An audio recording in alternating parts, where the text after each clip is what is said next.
Hi, I'm Dr. Hackie Reitman. Welcome to another episode of Exploring Different Brains. And today I'm very excited to have as our guest Kayla McKeon, who I met down in Washington, D.C. at the first ever Adult Summit for Down Syndrome.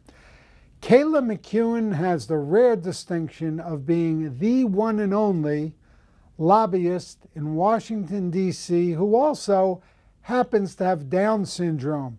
So she's the manager of the Grassroots Advocacy for the National Down Syndrome Society, the MDSS, and we're so lucky to have you at Different Brains. Welcome, Kayla. Hi, welcome, and thank you very much for having me. I'm very excited. Well, we're very excited to have you.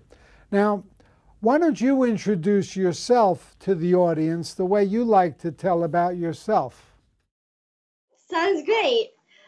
Good morning. My name is Kayla McKeon, and I live with my parents, Patty and Mark, and my dog, Bella. Sorry for the barking. I am very involved in my church community. I attend Sacred Heart Church in Cicero. I'm very involved in Special Olympics, and I play many sports each season, and I love my iPad. I love to travel. I really love reading because I can read a book a week. And I love reading books like mysteries, like Dick Patterson, David Berducci, and Mary Higgins Clark. They're a couple of my favorites. Wow, you're quite the reader. I am. And my favorite TV show is Law and Order SVU. And so my parents found where they were taping in New York City a couple of years ago. So I got to meet Ice-T, and I think his name is Peter Scanivio. It was really cool. How did you become a lobbyist? I love that question. And actually, lobbying found me when I started motivational speaking when I go to school, elementary schools and middle schools, colleges to talk to future teachers and assistants, and colleges. I love it. And of course, Special Olympics, and where I am today. I volunteered at the National Down Syndrome Society and going up to the hill and lobbying a couple of days a year. And I lobbied my own New York senators for the ABLE Act, like we talked about earlier. So I was at a baseball game with my parents, and I met candidate Don Carco, and he came up and gave me a shirt, which is pretty cool. Then the next time I met him was at a church festival where he gave me his business card, so I handed him mine. And he said that if he was elected, that he wanted me to come and intern for him. So he won the election, and I interned for him for 2 years. And I did various office work and attended events on his behalf. And he asked me to go to an event with him to attend a roundtable event talking about disabilities and employment. And unknown to me, the host of the event was the National Down Syndrome Society. So I always like to say that Congressman Don Carco got me my job at MDSS because at the end of the meeting, it was Sarah Hart, we are all president and CEO, asked me to come and work for them as the first registered lobbyist with Down syndrome. And I've been working for them since 2017. October of 2017. Can you tell our audience about the National Down Syndrome Society and what you do there? Sure. The National Down Syndrome Society is the leading human rights organization for all individuals with Down syndrome. And I am the manager of Grassroots Advocacy, and I am the first registered lobbyist with Down syndrome. And I go on Capitol Hill to help pass laws for those of us that are differently abled. Well, so many of us have different brains, don't we? We do. What is it like meeting with leaders in Washington, D.C.? Well, Doctor, just like talking with you, because we all wear our pants the same way. So, and I love meeting new people, and I never get nervous or intimidated. But my parents feel that way. I don't. Do you have any personal favorites up on Capitol Hill? I met with former Speaker of the House, Paul Ryan, but apparently it was just a photo op. But I love meeting with Congresswoman Kathy McMorris-Rogers, and she is from Washington State, and she was very, very instrumental in helping pass the ABLE Act, and she has a son with Down syndrome. Can you explain to our audience who might not know here at Different Brains what the ABLE Act is? Sure, the ABLE Act is where we can save money into our accounts without exceeding, I believe it's $2,000. Please don't quote me on the numbers. I'm always not positive. But it's where we can save money into our accounts. And I have mine here in New York. I'm excited because I'll be one of the keynote speakers out in Detroit along with you. And tell us about the upcoming MDSS Adult Down Syndrome Summit in Detroit this April. Definitely. So we have our adult summit on April 4th through the 6th, and we talk about Down syndrome across the lifespan, where we talk about employment, education, community integration, and healthcare and research. And though I know there are a couple of our pillars where we go more in depth talking and about housing, about why employment is so important to us. Can you share some of your experiences with the World Games and the Special Olympics? Sure. I love that question. Thank you. I've been involved with Special Olympics for numerous years, and I play many, many sports. But if I have to pick my top two favorites, it has to be floor hockey and bocce. Floor hockey because I am the goalie, and I get to smack talk to the bigger guys on the other team, and it kind of throws them off guard. But I love bocce ball because I went to Athens, Greece in 2011, and I climbed to the top of the Acropolis. I shopped at the Plaza. It was amazing. I went to the island of Rhodos so I could get acclimated to the Greek culture and food.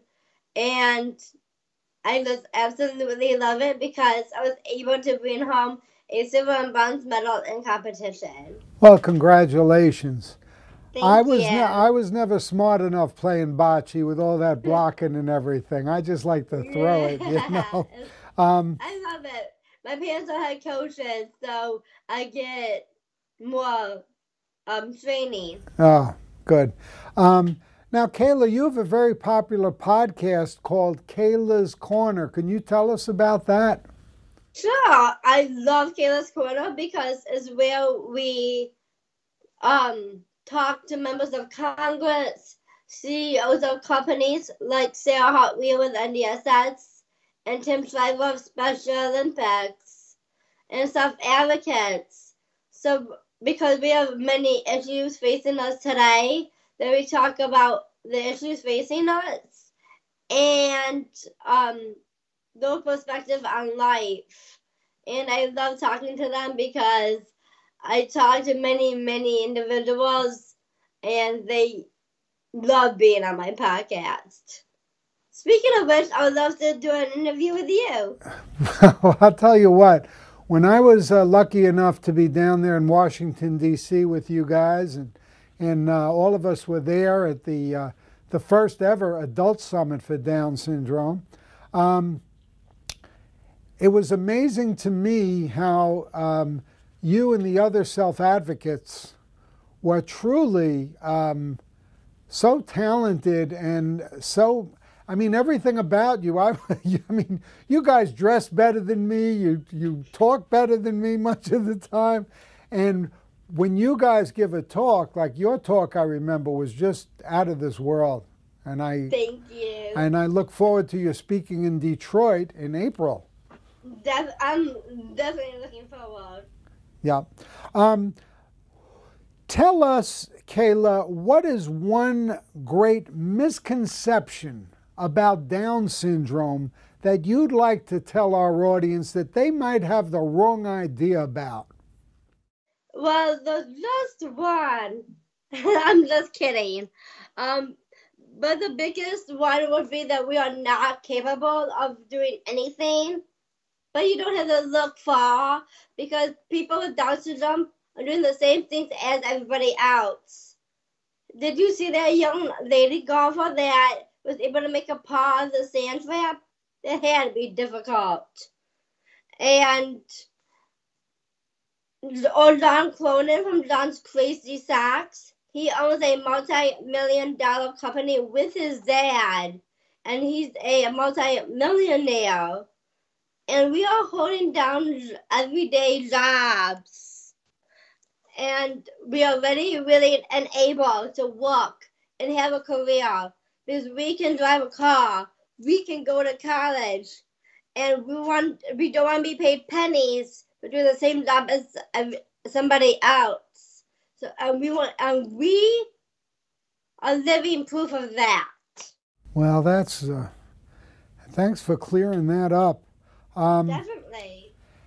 How can our audience learn more about you, Kayla? Sure. If you go to www.ndss.org, and I believe is on our engage button, where you can find Kaylas Corner, where you can read my take on my blog and hear my podcast. Well, that's great. And Sarah Hartware and all of your great leaders there are doing a wonderful job. You're really doing. I wanted to ask you about because I was a little bit confused about where the law stands on minimum wage for those who might be disabled. Sure. I know exactly what you mean. People like me are still getting paid pennies per hour, and that is not fair. So we call this Section 14C. That we want to phase that out in the next 6 years. But we want to get paid just like everybody else because we are like everybody else. And we want to get paid for doing what is fair. And if we're getting paid below minimum wage, as you can tell, that is our minimum wage. So we're trying to end that.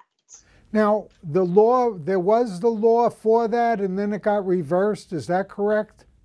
I'm not sure exactly, but I know we're trying to phase out Section 14C, and we want to end some minimum wage, like we are ending law syndrome. Now, I had the great, rare honor and privilege of meeting briefly to discuss such problems with former President George H. Bush some years ago. He signed the, was it he that signed the Americans with Disabilities Act? What's the clear-cut history? I believe so. Yeah, yeah. And what is the biggest challenge that you and your fellow lobbyists for the people with special abilities and those of us with different brains, what's the biggest challenge you're running into? There are many challenges, of course, but we want accessibility in the workforce and places where we can get in and make them accessible for wheelchairs and walkers. Because not every place has a ramp to walk into a set place. When I speak to the audience in Detroit, where you'll be speaking also, I want to include a clip from you. And what's the one thing you'd like me to emphasize in my talk from you today to the audience in Detroit? That we can do anything we set our minds to, and that we are living proof that we can do anything. That we can go to college, we can drive a car, and put these misconceptions behind us. Well, that's great and very inspirational. Kayla, it's been a pleasure speaking with you today on today's episode of Exploring Different Brains. Thank you so much for spending the time with us, and we look forward to having you back. Definitely, and thank you for having me. I really appreciate all your hard work.